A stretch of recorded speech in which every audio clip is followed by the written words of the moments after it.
This place is nowhere. And it's forever.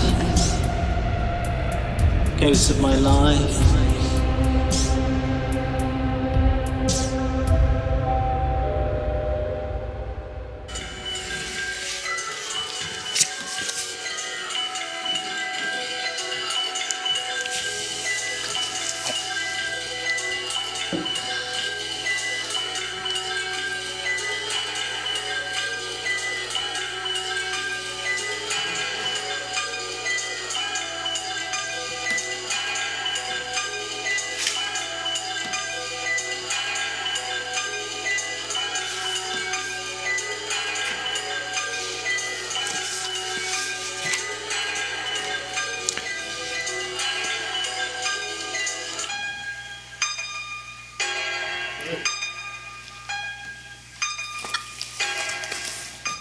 We are back, and this with is a brand new episode. Brand new. I'm Steven. I'm Marlowe. And we are LostFutures, a Mark Fisher podcast. Mm-hmm. And this week we're going to be talking everything Ghostbox label. Yep. Marlowe's already cringing. Yeah, I mean, this is the term Hauntology, in its most prominent use. These kind of bands that are associated with... Well, I mean, specifically you're referring to, what's his face? Simon Reynolds. Reynolds' essays and articles on the music from the bands under the label of Ghostbox. Which, I don't know, seems sort of like an Elephant Six-y thing. Yeah, like a collective that just decided to make a label. Yeah. And they all kind of incestuously play with each other. Right, they're all in each other's bands. It's that kind of a thing. And there's two founders of the Ghostbox label, which the first essay we're going to go over is an interview with both of them, right? At the very least, Julian House. I think Jim Jupp is also in there. Yes. Yeah. Julian House and Jim Jupp. Julian House is the mind behind the focus group, which you were hearing in the beginning of the episode.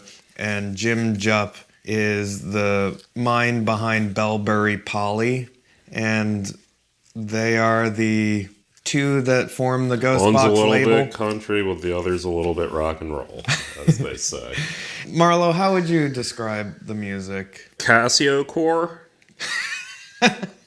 Casio core. Okay, what do you mean by that? I mean, it sounds like a cheap toy Casio piano-y sort of music.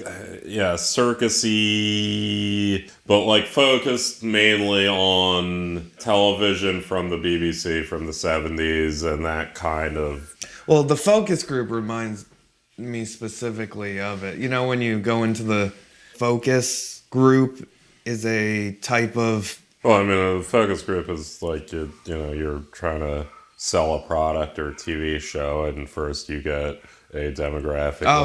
Okay, focus group of people into the room. That's a focus group, and then it's sort of in the Adbusters-y space, but like to say something is focus group is to say it's saccharine and just made to please versus, something more real or what have you. Yeah, it's like inauthentic. Yeah, so I mean, it's playing with that.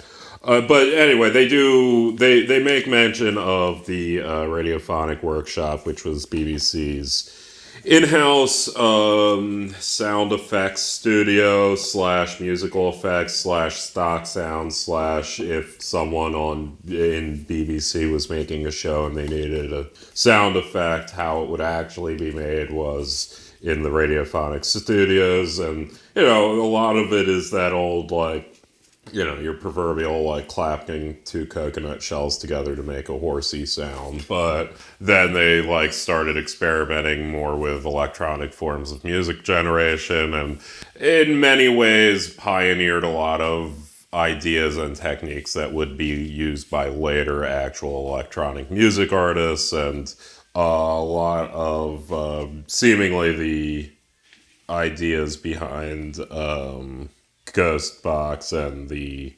relevant bands seem to be like focused on that idea. They also bring up Lovecraft a lot and horror, Quartermass. Quartermass and Doctor Who are two sci-fi shows that started in Quartermass in the 50s, Doctor Who in the 60s, and then, both were on TV in the 70s, and they made extensive use of the Radiophonic Studios workshop sounds and... Pew, pew. Yeah, it's more signature than that. Like, there's definitely a sound to it where if you grew up with BBC television, it'd be very, in the 70s especially, it'd be very ingrained in who you are and, like, have a pretty big thing. And it is the sound of classic Doctor Who and the sound of Quartermass. All right, we're going to bring up a little bit of radiophonic workshop.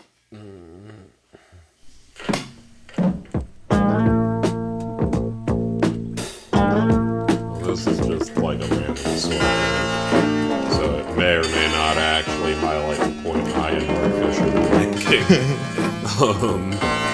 Because this just sounds like his obsession musicians playing a song. Yeah, well, you do have those. Yeah, you do have that. So yeah, that's a little taste of... Yeah, I mean, there's like more sci-fi stuff that would be what they're associating with like Doctor Who and Quartermass, but it sounds like British 70s sci-fi, generally. And what is Mark Fisher trying to say about this? I mean, to me, it seems like he's just rehashing a lot of his older themes. Yeah, I mean, that is a lot of these later chapters in Hauntology especially. It seems like he's further highlighting his general overall thesis about out of timeness, out of placeness. I mean, again, this idea of sampling where you are taking things that were originally contextualized in one space and removing them from their context and then having it in a new space and a new context, and that disjointment between the two, the idea of, radiophonic workshop being in many ways, I mean, he says Ghostbox preside over a slightly alternative world when radiophonic workshop were more important than the Beatles,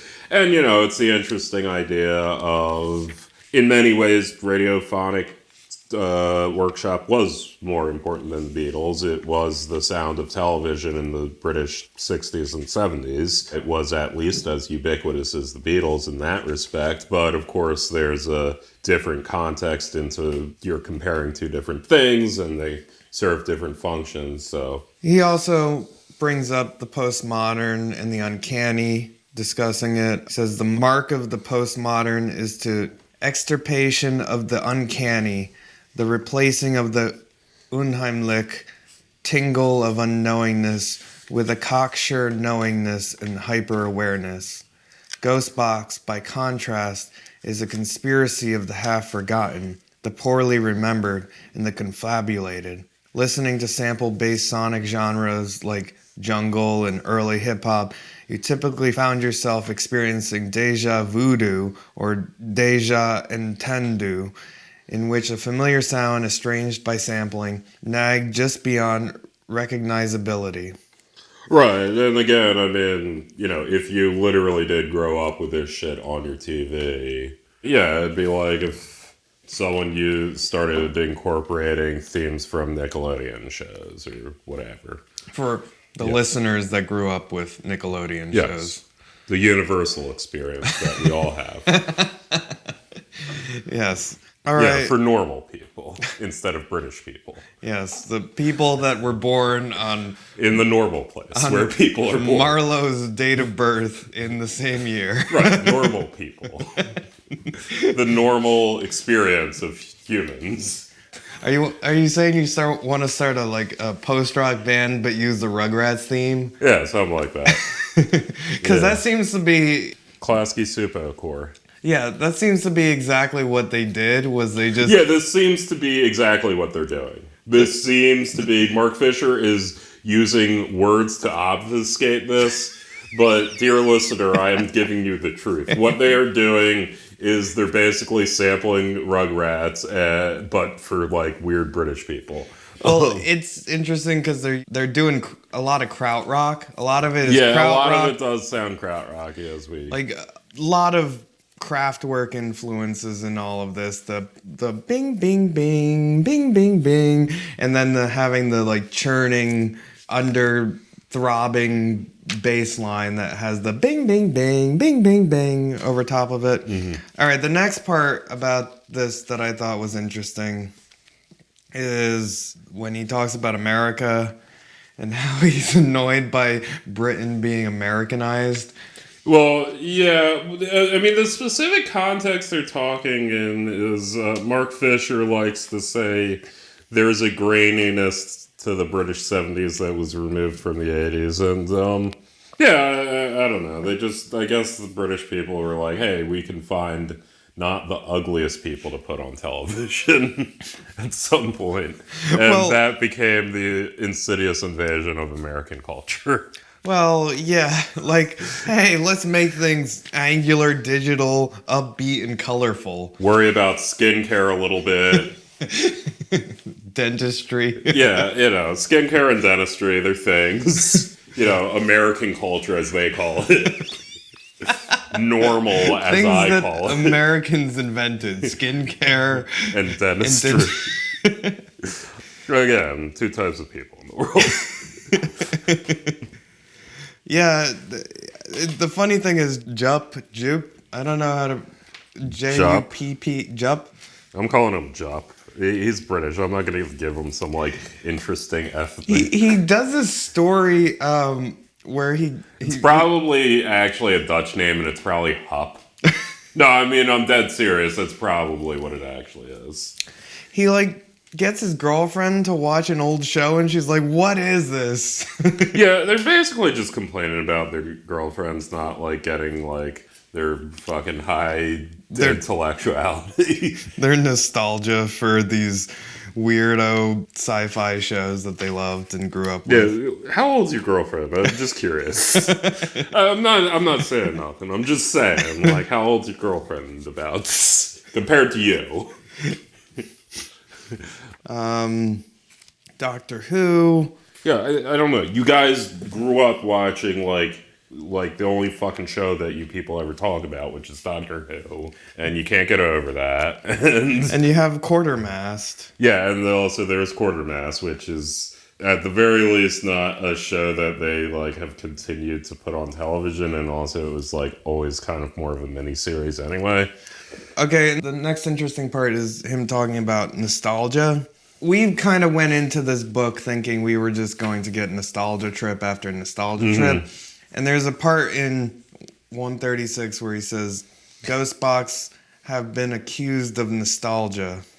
Yeah, and I mean, in many ways, I have accused them of nostalgia this entire episode when I said they're basically just taking Rugrats music but for British people and then remixing it. And Mark Fisher tries to complicate that a little bit by saying that, there is a nostalgic quality to it, but it's for what he calls popular modernism, which is a term he hasn't brought up in a while. So. Yes. Again, that, notion of an accessible artwork and an accessible participation in art that has been lost since the 70s, that is a part of Mark's general idea that, yeah, like you said, he hasn't actually brought that up in a bit. So, yeah, interesting. It seems to be, central to his thesis of the book. Right, yeah. Ghostbox conjures a past that never was. Mm-hmm. And the other thing is the absence of public spaces, or the weirdness that these bands kind of conjure up public spaces. Yeah. And you get that with references to public service announcements and... Yeah, well, I mean, again, we're using this sort of sounds that were in many ways functional. I mean, the thing that makes Radiophonic Workshop what it is because the things that it was producing were not ever meant to be released as recorded music. The last thing that I thought was interesting was he's identifying a third type of place, one that's not public or private. And he's specifically using coffee bars to be an example of this. And this is something I, as somebody who frequents coffee bars quite often, find interesting that he's identifying that public space has been consumed and replaced by something like a third place, exemplified by franchise coffee bars. These spaces are uncanny only in their power to replicate sameness, and the monotony of the Starbucks environment is both reassuring and oddly disorienting. Inside the pod, it's possible to literally forget which city you are in. And then he goes on to call it nomadology. Cool word, dude. Which is, nomad and nostalgia. So Right, yes. A wandering nostalgia, sure. I got it. I'm not confused by that at all, and we can move on from it. But coffee houses do have that quality of, they're they're ubiquitous and how similar they are from city to city, but also their self-containedness, you can kind of forget there's even an exit. Yeah. Yeah. And I think that's it for this. And join us for the next part, The Ache of Nostalgia and the Advisory Circle.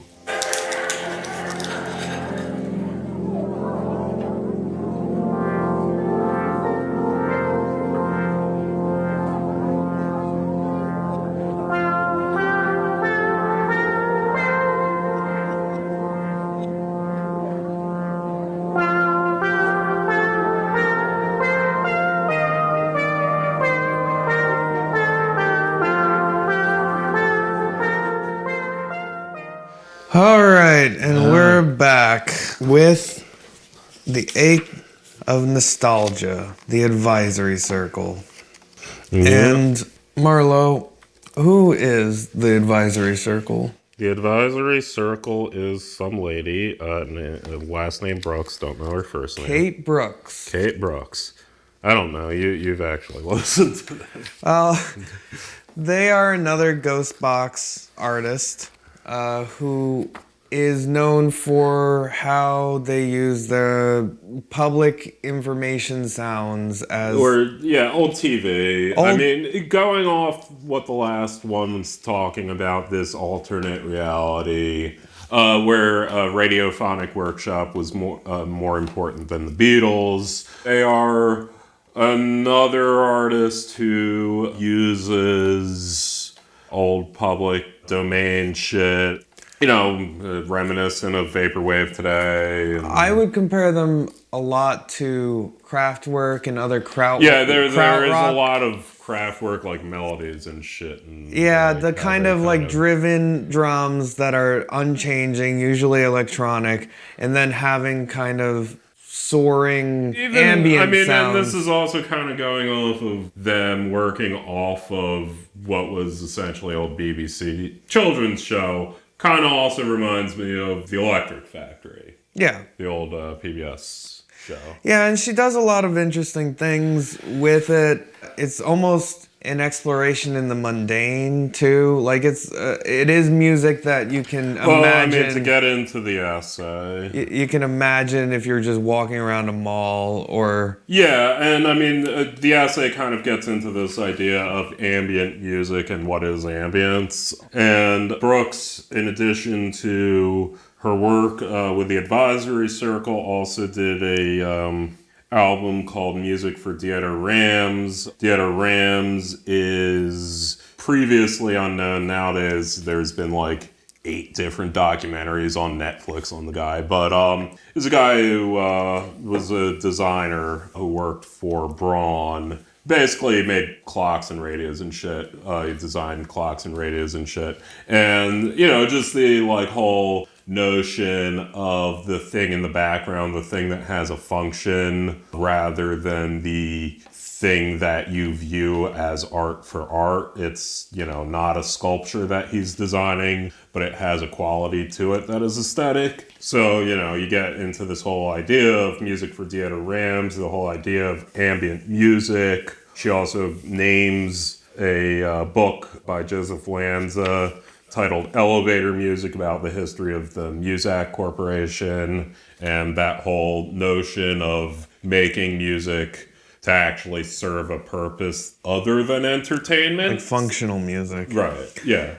And one of the things that we kind of glossed over in the beginning is that Fisher links this to what he says is 1970s paternalism and the public information film. And with this comes a deep sense of loss, like the loss of the public sphere, the loss of things that are shared between people and communities that neoliberalism has sort of taken away.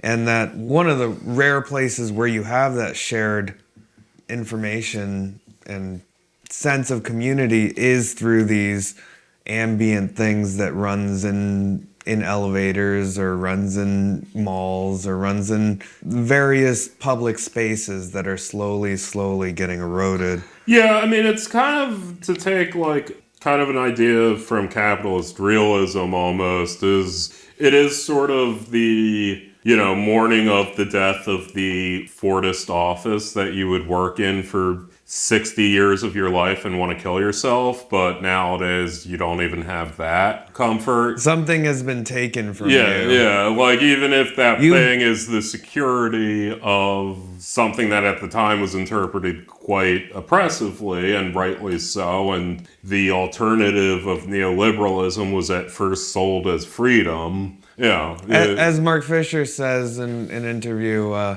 you've been deprived of something. Right. I mean, working in a shitty office that plays terrible music for 40 hours a week, but hey, I have healthcare. Although I guess they still do in England, so for now. Yeah, at least you have public social security. Yes. Yeah, and I think that making the connection between those two things is an interesting premise for this. And what else does he say about it? Not much. This essay is 3 pages long, so if this section's a little short, it's not our fault. Let's just read a quote then. With hindsight, the fact that these things are so evocative of the past accentuates and crystallizes my interest in them. But actually, I've always been interested in things in the background.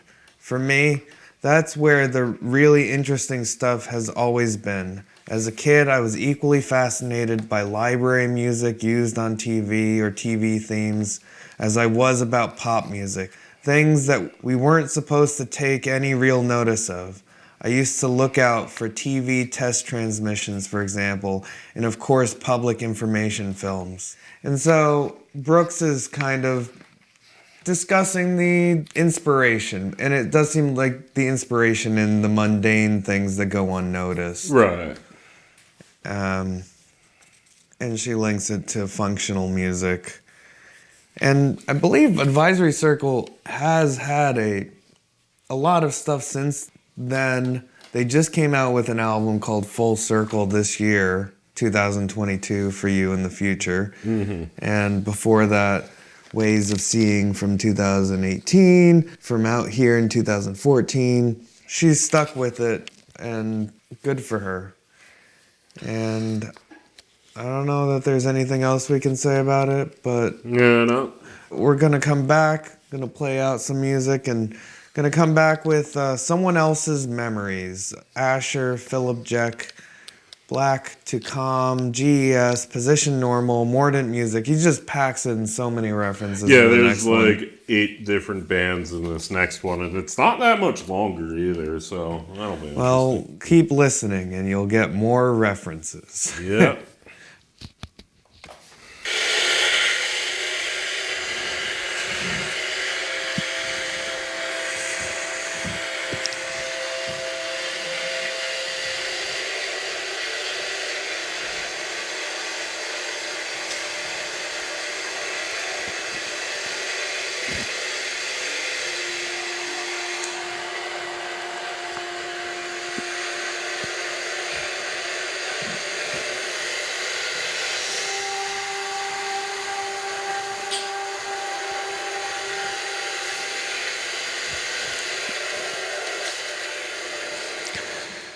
All right, that was some happy music for happy people.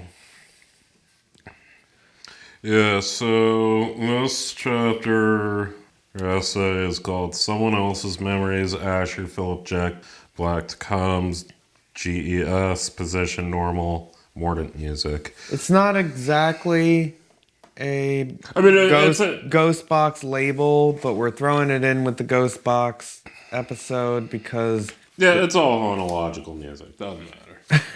Anyway, it starts out on what you just listened to, which is Asher Miniatures. Which came out in 2009. Yeah, it was this like little fucking guerrilla release in 2009 where it got like dropped on the internet and like, oh yeah, the only sleeve notes were recorded in Somerville, Massachusetts, winter 2007. No one knew who Asher was. No one knew what the production method on the tracks were, which, I don't know, it sounds like he played piano and recorded it bad.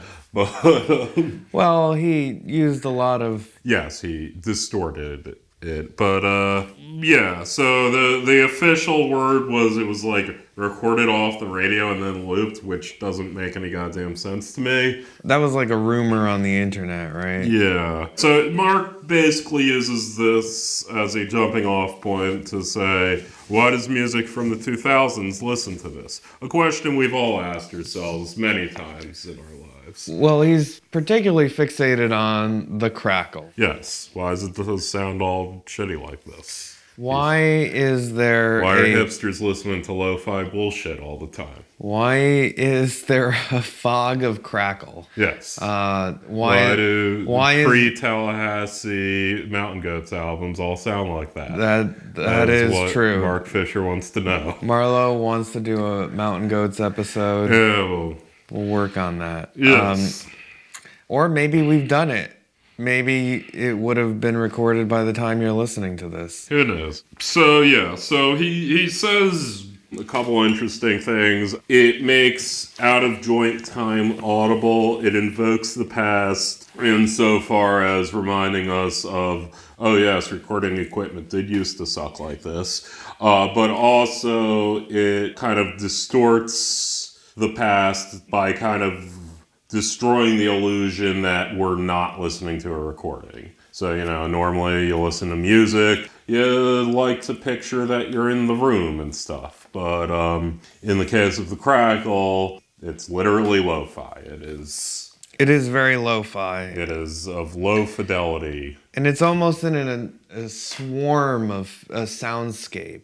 And this gets into what he was saying last episode with ambient music. Ambient music kind of fills the spaces that are normally silent with things that you normally don't listen to. And the crackle sort of is in that in-between space between silence and music. There's a very mournful, melancholic piano playing underneath it. And that seems to be a big thing with Mark Fisher, is the melancholy that's attached to music. And why are people suddenly all sad?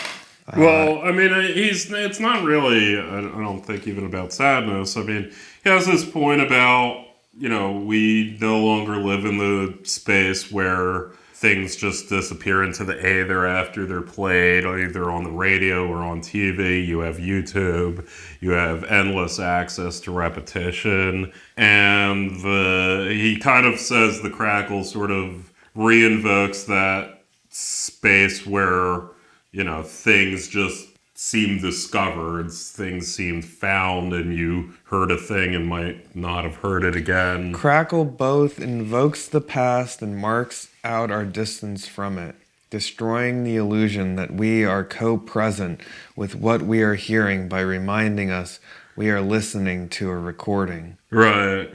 But even, lower on the page, crackle connotes a return to a certain sense of loss, in contrast to, indeed, it turns out that experiences which we thought forever lost can, thanks to the likes of YouTube, not only be recovered but endlessly repeated. So it kind of, even in the case of the Asher song, the reason why there was this rumor that it was like looped radio-ness, it kind of invokes this idea of scavenged music, found music, things that are here and there and unimportant and not something that we can pull up on YouTube in 2 seconds. Yeah, and he compares it to this really good album that I enjoy very much, William Basinski's 2002 Disintegration Loops, which is a beautiful recording. I'll play it in a little bit, but it's a pleasant thing, especially if you're at work and you have an office job and you just need something to zone out to. It also has like a fragility to it that makes it pleasant to not have it be background music. Yeah, he goes into EvilJekyll, which is a turntable artist, but all of his stuff is extremely I saw it. Yeah, he's the Ambient. guy who looks like, what's his face? He looks like fucking Gary Gygax is what he looks like. He's a DJ, and he just is in front of all of this DJ equipment, and he's making like soundscape. I'll play a bit of it. Yeah, he's a turntable artist. Believe me, it's not what you think it is. It's like if we lived in a world where the entire 1970s hip-hop DJing and turntable artistry didn't exist, and instead, like, Philip Glass and Frank Zappa were independently discovering this idea, and they came up with something, like, entirely different. Which was the original place that came from, with DJing came from a lot of experimental... and... So I don't think it's alternative world, it's a... Well, I mean, except... the idea being that, like, a lot of hip-hop DJing and that kind of set a lot of standards for what we kind of think of, specifically what turntable artist means, I'd say. Yeah, but the man doesn't scratch, is what I'm saying. Morton Subotnick is who I'm thinking of, that made a very famous record where he uses analog turntables, analog machines to create these fractured sounds. Right. He made Silver Apples of the Moon. Yeah. Anyway. This is what you're listening to under our rambling is the EvilJekyll with the turntable. I find it very pleasant. Yeah, it's lovely. So... Compares it to like Caretaker, which is fair.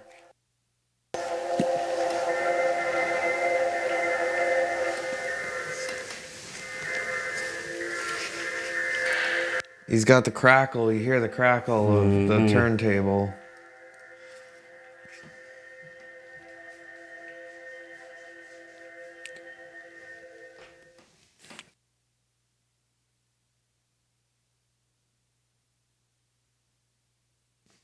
And he talks about the history. There's a 2008 version of The Sinking of the Titanic, which he played in collaboration with an Italian ensemble, and 14 minutes of crackle. That is a Mark Fisher cracklegasm right there. Fucking John Cage up in this bitch. Listen, I love John Cage. Don't besmirch John Cage. Sure, I think it's a pretty good comparison, Jack and Asher, because they're both... Of course, they're working with the crackle itself, but they're also working within a type of melancholic soundscape. Yeah. Which I think you're talking about with the Philip Glass and... Yeah, I mean, yes, he's a turntable artist. He's not what we generally think of when we call it that. It's just sort of seemingly it's his own thing. It came up separate. And this is where he gets into the memory. Jack has referred to his sonic sources he uses as fragments of memory, triggering associations. But it is crucial that the memories are not necessarily his. The effect is sometimes like sifting through a box of slides, photographs, and postcards from anonymous people long gone. The same feeling of coming upon other people's orphaned memories can be heard in another album. So this kind of goes back to what we said in the Tricky episode, where your eyes are not necessarily your own. And then in a later episode, he said your memories are not your own. So yeah, then he gets into Guess, or GES. Gesellschaft zur Emancipation des Samples / Society for the Emancipation of Sampling. Jesus Christ. There is some mystery Thanks, Germans. We about really who they needed are. you to do that. Of course, there's always a mystery about who they are. And yeah, it's some German stuff. Yeah, GES seems like kind of an artist collective. Which is very common with German artists in particular. Yeah. They love their, I think Kraftwerk came out of a collective, or like Krautrock was started as a collective, Faust. Their idea of like experimental art. All right, here's one little sample.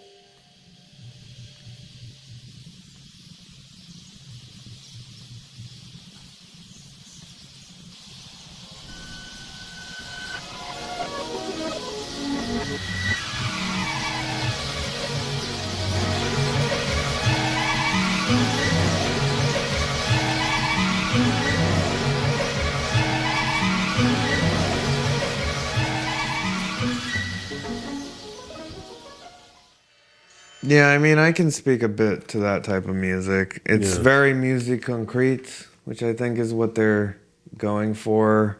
Like, the famous musique concrète is Revolution 9 by the Beatles. So think of that. Yeah. Pierre Ennui is pretty big, but it's about taking blocks of sound and like pieces of concrete and putting them next to each other and stringing them together. I see.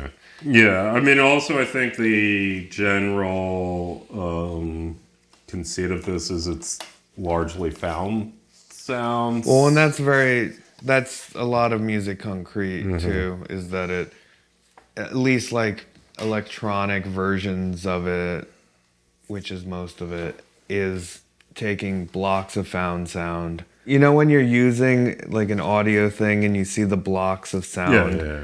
Is, you know, taking blocks of sound and mashing them together. Right. So, And the conceit of that is that he compares it again to like an audio postcard. And there sometimes the recordings are named places where the recording was made, the found sound was made. It reminds me of the band The Books. It's also very I don't know. electronic 2000s artists that did this sort of stuff, but less artistically and more pop. Gets into Alphabet 1968, Which is a 2010 album by Black to Calm, aka Mark Richter, the man behind the death ambient genre and the Hamburg-based Decorder label. Black to Calm is also very found soundy musique concrète, just like I'll play a little clip, but we were listening to it a little bit before.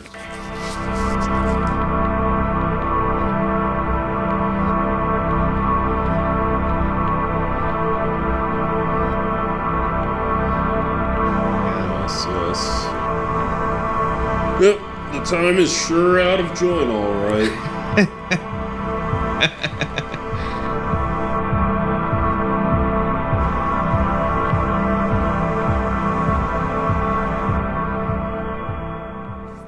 Yeah. What's he saying about all this shit? Well, I think he's most interested in just the way the sound is being used or manipulated or distorted. The sounds are treated, reversed, and slowed down in a way that makes their original sources mysterious. There is a sense of subtle but constant movement of sound shadows flitting in and out of earshot.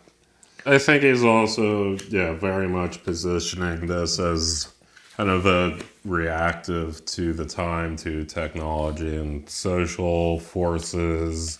It does very much all seem to kind of dance around this desire to kind of go back from, our 2000s YouTube. Because I feel like there was almost a moral crisis about iPods, or at least he's projecting a moral crisis about iPods. This is literally the time when the world was coming to terms with the death of physical media.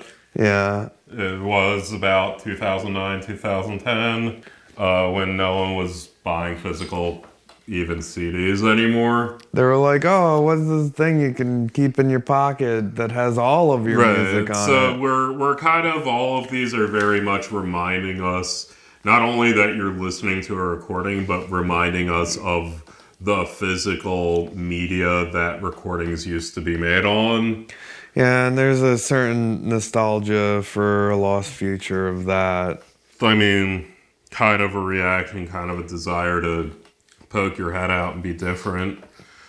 So what's he say about Position Normal? Because he says that they're the godfathers of hauntology. Well, he doesn't say that. Simon Reynolds says it. that. Let's listen to some Position Normal. But what does he say about it? He says there's something attractive and daydreamy about it. We listened to this and it was much more dissonant than the rest of the stuff. Yeah, this is from the 90s, isn't it? Yeah. Yeah, I remember this now.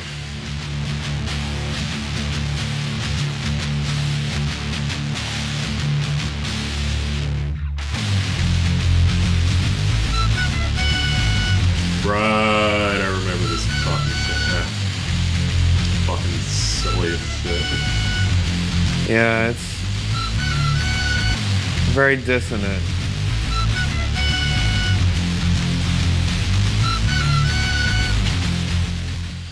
Position Normal's tracks are data stub doodles, disarming in their seeming slightness.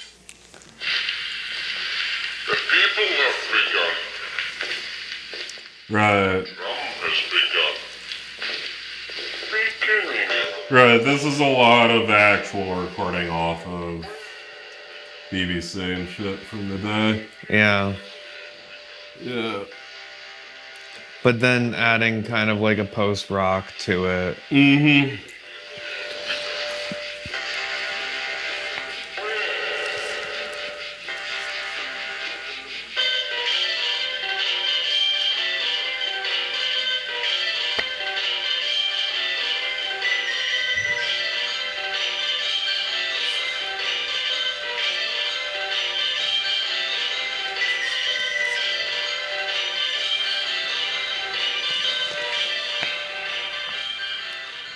Yeah, so that kind of would be the more genealogy to the music he's talking about.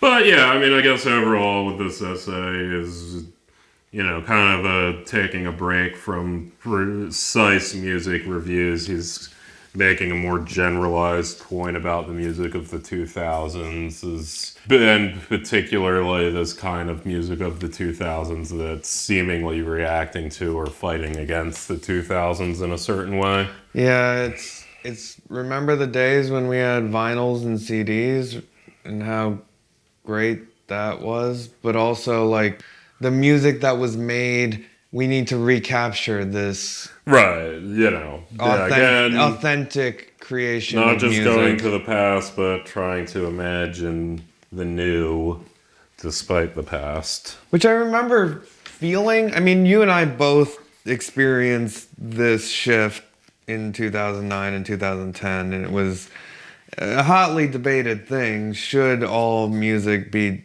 compressed MP3 players that are just on fucking credit cards or whatever? And it was the subject. 96 kilobytes per second bitrate is too much, if you ask me.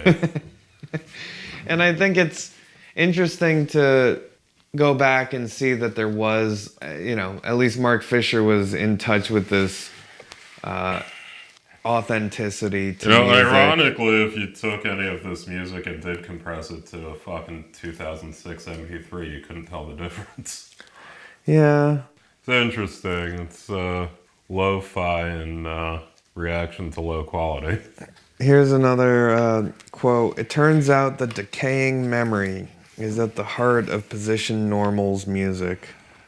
In an interview with Friendly Noise magazine, Position Normal's Chris Bailiff has said that the roots of the PN sound lay in his father's Alzheimer's disease. Damn, that's bleak. Yeah. My dad went into hospital and had to sell the family home. I had to move out, and whilst doing this, I found so many old records of his and records that he bought for me. Nursery rhymes, documentaries, and jazz.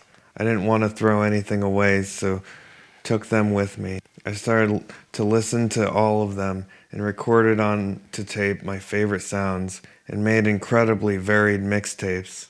I then edited them down and down till they were what I suppose are called samples. It's as if Bailiff was simultaneously attempting to simulate Alzheimer's and counteract it. And I think that goes sort of with what you were saying about how it's a reaction to, like, if we're talking about Alzheimer's both in the literal sense of his father, but also in a societal Alzheimer's, which kind of goes back to anterograde amnesia. Which goes back to the anterograde amnesia.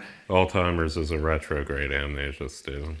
Well, Right. actually, it's both. I don't know. But the idea that this music is attempting to counteract the effects of a cultural amnesia is a well-taken point. I don't know anything about mordant music. Did we listen to mordant music? Yeah, it closes off talking about mordant music. Mordant music. Dead Air. Let's listen to that. Get live reaction.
Fascinating. Oh, there we go.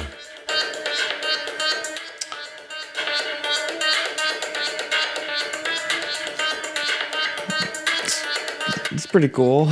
Yeah. Something else. And I definitely see it, what he's talking about. The album sounds like an electro rave version of Disintegration Loops, the Basinski.